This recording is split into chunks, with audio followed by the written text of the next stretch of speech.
અત્યારે જે હરાદ હાલે છે, ઓહો કાગડા પલ્લા કાપી જાઓ. અરે બે છોકરા કાગવાસ નાખતા હતા, કાક કાક કાક કાક ખીરના કોળિયા નાખ્યા. કાગડો આવ્યો પણ ધ્રુજ્યો બહુ બાપુ. હમણાં એક ભાઈ ફોન આવ્યો કે અમારા દાદાને હરાદમાં ભેળો વાત આવી ગયો. ઓલો કે તારો દાદો જીવતા કુટુંબમાં નહોતો ભેળો, હવે હરાદમાં એનો પડાય. અમે એક ભાઈના બાપાને ખરેખર ગયા ને, એટલે મેં પૂછ્યું, મેં ભાઈ કેમ કરતા દાદા ગુજરી ગયા? મને કે મારા ભાઈ યોગ કરતા કરતા. અરે મેં કીધું યોગથી તો આયુષ વધે. મને કે મારા દાદાને ગઈ હું વધે, યોગમાં જ ગયો મારો દાદો. અરે મેં કીધું રામદેવ બાબાએ વિશ્વની ફલક ઉપર મેં કીધું પતંજલિ યોગને મૂકી દીધો અને યોગ વિશ્વ યોગ દિન ઉજવવા મળ્યો. અને આ યોગ તો યોગી મહાપુરુષો પણ આપણને શીખવે છે કે યોગથી આયુષ વધે. મને કે ગઈ હું વધે. રામદેવ બાબાને જોઈને મારા દાદા યાદ આવે. મારા દાદાનો ગોબો ઉપાડનાર રામદેવ બાબા છે. અરે મેં કીધું ગાંડા ભાઈ, મને કે સાંભળો ભાઈ, રામદેવ બાબાના મારા બાપ દાદા જે ચીચ્ય 5:30 વાગે એટલે પદ્માસન લગાવીને જેમ રામદેવ બાબા બેઠા હોય એમ મારા દાદાએ આસન લગાવી દે. એમાં રામદેવ બાબા જેમ કહેતા જાય મારા દાદા કરે ને એમાં મારા દાદાને રામદેવ બાબા ટીવીમાં બોલ્યા એટલે મારા દાદાએ કર્યું. મારા દાદાએ સામે રામદેવ બાબાએ કીધું પદ્માસન લગાવો. હવે એક તો મારા દાદાના ટાટિયા સેન્ટિંગના હરિયા જેવા, બે આમ પગ લઈને કડાકા બોલાવીને પદ્માસન લગાવી નાખ્યું. અને પછી રામદેવ બાબાએ કીધું ઊંડો શ્વાસ લ્યો. અને મારા દાદાએ ઊંડો એવો શ્વાસ લીધો હારો આખું બેન થઈ ગયો, લાઈટ વહી ગઈ. અને મારા દાદા આજ્ઞા કીધી માયાભાઈ રામદેવ બાબા કહે તો મૂકે ને, ઊંડો શ્વાસ લ્યો, લાઈટ વહી ગઈ. લાઈટ આવી મારો દાદો વહી ગયો. અને ઘણાને ગાડીમાં બેહાડીએ ને તો વિશ્વ વગેરે ગાડીમાં ન બેહાડે. આગળ બેઠા હોય ને તો આપણે હાંકતા હોય ને તો ટર્ન આવે, જો ટર્નિંગ આવે. અમને નહીં દેખાતું હોય ટર્નિંગ, અમને નહીં કાગવાસની પડી હોય. અને એમાં અત્યારે જે હરાદ હાલે છે, ઓહો કાગડા પલ્લા કાપી જાઓ.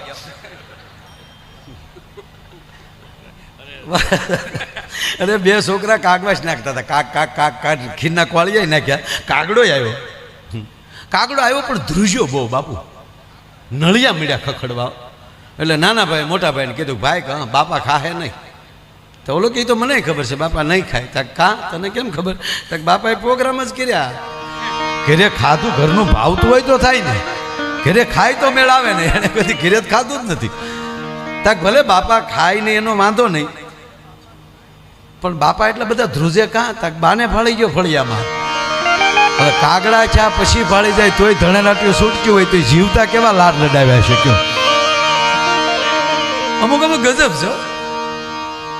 એક ભાઈના દાદા પાસા થયા એટલે આપણે એક રિવાજ છે, આપણે ખરેખર જાય. હમણાં મને એક જણે પૂછ્યું, મને કે આ કોઈ ગુજરી જાય તો આ 12 દી શું કામ બેહતા છે? 12 દિવસે કાર્ય કરે ને ત્યાં સુધી સતત એની એ જ વાતો. એક જાય એક આવે અને છોકરાય પોરહીલા થઈ જાય, વારા કરે. મોટો ભાઈ બે પછી 2 કલાક પછી એ ભાઈ બદલી જાય, ઓલો પછી પંજો નાખી તો ઓલો હામો બેસી જાય, જાણે એરું પકડવા બેઠો હોય. હું છું તું બાપાને કાંઈ નહીં. હાજે બેઠા મારા મમ્મીએ ખીચડી આપી. એમ તો મને હાજે થોડું કીધું પણ હું સમજ્યો નહીં, ટકોર કરેલી. ધ્યાન રાખજો, આ ધ્યાન રાખજો ને કીધું ને બીજો જોક્સ યાદ આવ્યો. એક જમાઈએ ને હાહુને ફોન કર્યો, લગ્ન પછી 15મે દિવસો પરણીને 15મે દિવસ, હજી 15 દી થયેલા, હજી જાન ગે. અને જમાઈએ ફોન કર્યો સાસુમાને. હવે તો જમાઈએ મમ્મી જ કહે છે, આપણે નક્કી જ નથી થતું કે આનો મોટો ભાઈ હારે છે મમ્મી હારો હાર કહે એટલે ના કહેવા. તો 100% કહું, મા કરતા દરજો મોટો આપો દીકરીની માને. કારણ કે એ દીકરીની માયાની દીકરી નથી વળાવી, પોતાનું કાળજાને ઉછેરીને મોટું કર્યું હતું ને એ વળાવ્યું છે. પોતાની મા કરતા હવાયું એને માન આપો, પણ મમ્મી તો ન જ કહેવાય. હા મમ્મી કહે તા ઘેરી આવી બેન થાય ડોય. આ શબ્દની થોડીક તો વેલ્યુ રાખો. અમુક જમાઈઓને તેને હાહુની અણહારું મળી આવે. મોમ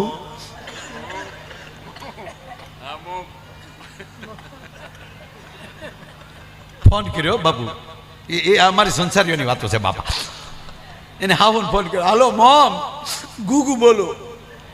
ગુગેશ બોલો તો ખરા. ગુગેશ કેમ છે બધા? કેમ છે નહીં, બધું જે છે એ છે. કેમ છે નહીં, છે એ છે મમ્મી. કે પણ શું થયું? કાંઈ નહીં મમ્મી, એક વાત કહું મમ્મી, 15 દી પહેલા હું ભણવા આવ્યો. પ્લીઝ કુમાર, તમે પાણી પી લો પહેલા, તમે સ્વચ્છ થઈ જાઓ પ્લીઝ.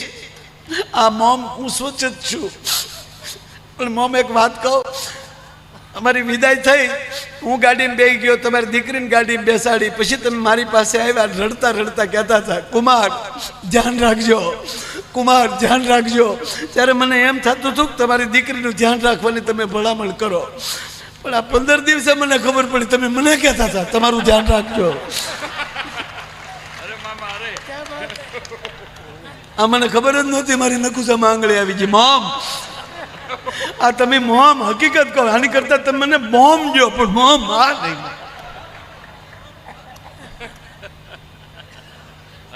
એટલે ભાઈ મને ટૂંકમાં પૂછ્યું કે હું પાછો મોરારદાન બહુ ગણ્યાની બહુ છું.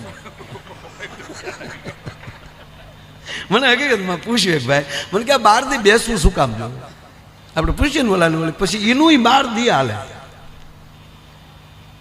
આપણને નકર ખબર જ, ઓલા ફોન કર્યો કોઈએ કે મારે ભાઈ ખબર છે તમને ફલાણા ભાઈના બાપુજી ગુજરી ગયા? કે આપણે કંઈ ના, અરે ગુજરી ગયા એટલે આપણે તરત એને જ પૂછી લીધું હોય કે અરે એને શું થયું હતા, કે એટેક આવી ગયો કે XYZ. એ તો પૂછી જ લીધું છે આપણે, છતાંય એના દીકરા પાસે ન બોલાવીએ ક્યાં સુધી આપણે હાસું ન લાગે. ઘણા તો બાળવા જાય ને, ત્યાં બેઠા બેઠા બીડીયું ટેકા, ઓલો બળતો હોય. અને ઘણા તો બાપુ બાકહ ન હોય ને બીડી કોકની પહેલી હળગાને ઓલાઈ જાય ને તો ઓલો બળતો ન્યાલી ડીંડલું લે, અને પાછો એવી ઉપાડે. ઓહો, રામ રામ રામ રામ. ભગવાનની મરજી વગર કાંઈ ન થાય. એટલે આ બીડી ભગવાનની મરજીથી પીસ હોતું. કાલ મારે અરે વાતો કરતો બોલો, અત્યારે કડબના ભૂળા ઘોડે બળે. તો ઓલી બીજો બાજુ વાળો શું કે, એમ તો કાલ મારી વાડી આવ્યો તો ઓલો કે હવે આવે તો મને કહે છે. તો ઓલો કે હવે આવે તો હું નો વાઈટ ઠેકી જાઉં.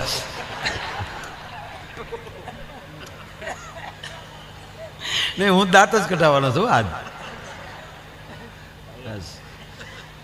હું ઘણી વાર કહું માં, હસો બીજાને હસાવો, અમુકની વાતોને હસી કાઢો.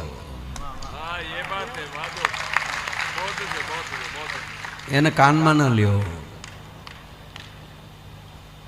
આવા મહાપુરુષોની વાણીને કાનમાં લઈ લેજો, કારણ કે કાનથી પીધેલું એ અદ્ભુત છે. અને ટૂંકી વાત, એ ભાઈ મને કીધું, મને કે આ 12 દી હું કામ બે હતા એને વાતે હશે 12 દી. તો અને પાછા આપણે જો આપણે ખબર હોય ને ઓલાને એમ કહે ને કે બિચારા હું એના ઘરના ને કહેવું, અને આપણે જો એને પૂછ્યા વગરના વૈયાજી શું કે ખબર, મારા દીકરા સાપ એને વૈયાજી ખરેખર ન કર્યો. એટલે પૂછા તો કરવા જ પડે. અને સામે બેહીને કહેવાનું, આપણે વળી ગળગળું થતું જવાનું, ભગવાનને મારી જવાના. એ બાપો હજી બાઈએ ખીચડી ખવડાવી ન્યા પોગે ને ત્યાં બીજો આવ્યો હોય. બાપા કાંઈ નહીં, એમ તો હાજે બાએ ખીચડી ખવડાવી, મને ઈશારો કર્યો, હું સમજી નો કહ્યું ધ્યાન રાખજો, એ ધ્યાન રાખજો. આવે તો ત્રીજો આવ્યો. આપણે હાથ સુધી બેહીએ ને તો આપણે ખબર ન પડે એનો બાપ કેમ કરતા મર્યો એ, અને આપણે તો ખબર જ છે કે આમ જ મર્યો, પણ ઓલો અહીંયા પોગે જ નહીં રીતે. પણ મને એક સહજમાં એક અહીંયા વિદ્વાન ભૂદેવો બેઠા છે, આ વાતની મને ખબર ન હોય પણ મારથી નીકળી ગયું વાત, કે 12 દિવસ શું કામ બેસે. ત્યારે મેં એને કીધું, એટલે મને યાદ આવ્યું, મેં કીધું આપણે સપના આવે આપણને, આપણે સૂતા હોય પથારીમાં પણ સપનામાં વયા ગયા હોય ને ત્યાં તો પછી જેવો માણસ એવા સપના આવે, કોઈને એરું વાહે થાય, કોઈને ખૂટીઓ વાહે થાય, કોઈને હડકાયું વાહે થાય, કોકનો પગ લપચી જાય ને કવામાં પડે, ત્યારે છડપ દિન જાગી જાય છે. તો એ પરસેવો કોને વાળ્યો? એને ભયનો શ્વાસ કેમ ચડ્યો? એ તો સૂતો જ થયો. પણ એ જાગી ગયો ત્યારે ખબર પડી કે હાલે હું તો માયાભાઈ છું, હું તો અહીંયા સૂતો છું. અને અમુક સપનું તો એવું આવી જાય માણસને કે નક્કી ન કરી શકે કે હતું શું આ. બાપુ તખતદાનજી લખે કે સંસાર ખોટો કે સપનું ખોટું, આમાં કઈ હળવું જે નહીં રે, પણ આ જીવન નથી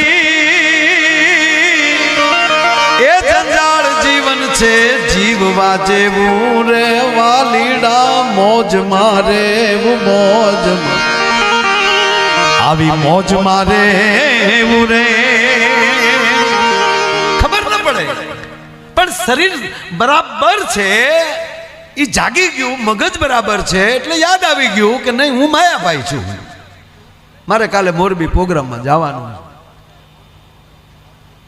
આ યાદ આવી ગયું. પણ માની લો કે શરીર ખતમ થઈ ગયું, કોઈ રીતે ખલાસ થઈ ગયું, એ જાગૃત નથી, બોલો આવી ગયું. જ્યાં સુધી જાગીએ નહીં ત્યાં સુધી સપનું પૂરું નથી થતું. પછી તો એ નનામી નીકળીએ ને એ સપનું જ લાગે એને કે હું આ સપનું જ જોઉં છું, મારી વાહે બધા રોવે છે, એ સપનું જ છે. પણ એને હવે હાટું લગાડવા હાટું બહારથી ખરો કરવો પડે. એ આપણી વચ્ચે જ બેઠો, કારણ કે 5 તત્વમાંથી 2 તત્વ પૃથ્વી ને જળ બાદ થઈ ગયા, એ 3 તત્વ છે. આ આંખ છે એ પૃથ્વી તત્વમાંથી પ્રાપ્ત થયેલી છે, તો પૃથ્વી તત્વને જ જોઈ શકવાની છે, એ ઓલા શરીરને નહીં જોઈ શકે. તો એ બધાને અડતો હોય, બધાને વાતો કરે, પણ એ કોઈને સમજાય નહીં, એટલે એમ થાય કેમ મારે કોઈ વાત નથી કરતા, હજી આ સપનું ચાલે. પણ એ સતત બેઠો બેઠો 12 દી સાંભળે કે તો ગુજરી ગયા નામ ગયું. જ્યારે 12મે દિવસે જ્યારે એનું પિંડદાન આ દેશનો બ્રાહ્મણ પવિત્ર શ્લોકથી જ્યારે કરાવે, ત્યારે એને સંપૂર્ણ રીતે સ્વીકારી લે કે ના, હવે ખરેખર એ મારું જ શરીર હતું, હું તો હવે આત્મા છું અને હવે મારે પરમાત્મા બાજુ ગતિ કરવી જોઈએ. એ 12મા દિવસે એનો યોગ પાકી જાય અને પછી ઘરેથી વિદાય લેતો હોય, આવુંમાં મને લાગ્યું. પણ કોક અજળ હોય રહી જાય, એ 3 વર્ષ પછી હરાતમાં ભેળવી દેવાનું એને. હવે શ્રદ્ધાથી કહીએ હવે તો જાઓ મારા બાપ, બીજે જન્મો, પાછા ડાયરા હીખો. અને જ્યાં સુધી આપણી અંદર ખાલી કાંઈક ભરાય એવું ના આવે. દાખલા તરીકે બજારમાં આપણે કોઈ ચીજ વસ્તુ લેવા જાય, બોઘરું હોય, બરણી હોય, તો એની અંદર કેટલું હમાય એમ છે એની ઉપર એનો ભાવ હોય. બાકી બાપુ આખું બોઘરું પિત્તળનું હજળ ભરેલું હોય, એમાં આવે જેવું ન હોય તો કોઈ લે નહીં. આમાં કેટલું આવશે? બાકી તો જીવન જ્યાં જીવવું હોય ને, જેને જેવું જીવવું હોય ને બાપુ, એવું અત્યારે મળે એવું છે. ટીવી ચાલુ કરો એટલે 2 ચાર તો એવાય બધી આવતું હોય, બરોબર, અને પાછું બધાના માપના બધાને મળી રહે છે. મેં તો ઓલું નિર્મળ બાબાને એકવાર સાંભળેલા, મને થયું ભાઈ હો, વાહ વાહ, હમણાં નથી દેખાતા અને મને નથી મળી જતા. મને એમાં અતિ આનંદ એ આવે કે આપણે કેટલા બધા એવા માણસો છે, હવે એ આમ હાથ કરે ને તો એ પૈસા ન ખૂટે એવું કહે, પછી એ ટિકિટ રાખે 7 કે 8 કે 10,000. પછી એ છેલ્લો શો પૂરો થાય ને એટલે પર્સ જેની ખીચામાં હોય એ બધા પર્સ ખુલ્લા રાખવાના, બહેનો હોય તો તરત એ ખુલ્લા પર્સ રાખે, એ પર્સ એની હામાં મોઢા રાખવાના, બાબા આમાં મામા કરે. એ પર્સ ખોલવાવાળા એટલું નહીં કહેતા હોય કે આ જ પર્સમાં 7,000 આવ્યા ત્યારે એન્ટ્રી આમાં લીધી, હવે એના હાથથી આ પર્સમાં ખૂટે નહીં, તો એને એ કરવું તો એના ખિસ્સામાં મામા.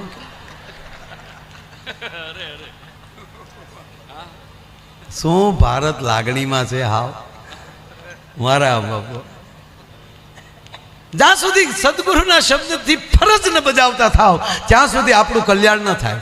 સરકાર તો બદલ્યા કરે, પણ જ્યારે એની અંદર પવિત્ર ધોધ આવે ને એની હારે જ્યારે જોઈન્ટ થઈ જાય અને જ્યારે બરોબર કાયદાને ફોલો કરીએ હમણાં અમારા ખેડૂતોને એક સંમેલન હતું મને બોલવા આપ્યું. મારી પહેલાં ઘણા બધા મિત્રો બોલ્યા કે ભાવ નથી આવતા ને આમ નથી આવતું ને જ્યારે ખેડૂત પાસે હોય ત્યારે કે આવતું. એટલે મેં ટૂંકું જ એને કીધું કે માફ કરજો, ખોટું લાગે તો માફ કરજો, પણ તમે આ તમારા કપાસ ડુંગળી પાવ હેનથી તા કે સબમરીબલથી મોટરથી લાઇટથી તો પાઈ છે લાઇટથી. મેં કીધું 1 યુનિટનો ભાવ શું છે અત્યારે ખેડૂતને તા 60 પૈસા.